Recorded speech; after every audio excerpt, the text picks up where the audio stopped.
Mirëmbrëma të nderuar teleshikues, ndër të tjera në këtë edicion informativ do ndiqni marrin detyrën 7 ministrat e sapo emëruar të kabinetit Rama. Pas votbesimit në kuvend, ata kanë kryer sot betimin përpara presidentit. Kryeministri prezanton zyrtarisht kabinetin e ri qeveritar.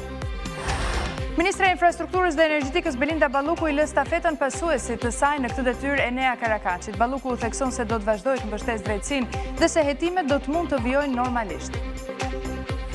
Radio Televizioni Shqiptar do të kalojë një reformim progresist. Drejtori i EBU-s deklaron në Tiranë se ka gjetur konsensus për përmirësimin e medias publike, transformimin në funksion të interesit të shqiptarëve.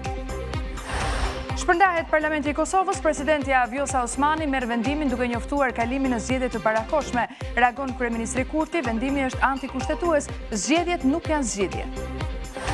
Ushtria izraelite godet disa objekte strategjike në Teheran, sulme edhe në disa zona të Beirutit. Irani sulmon me raketa radaret amerikan në zonën e Gjirit, si edhe hotele në Bahrein. Këto edhe shumë informacione të tjera, me njërë pas sikles.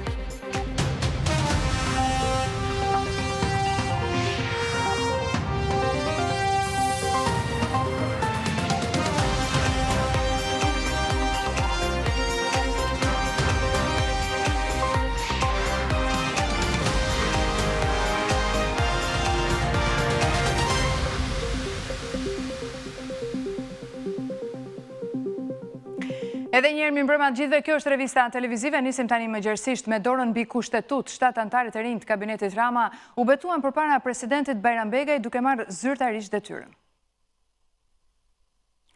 Kemi mbritur në mbyllje të këtij edicioni informativ, ju falenderoj që ndani me ne kohën tuaj, bashkë natën e mirë.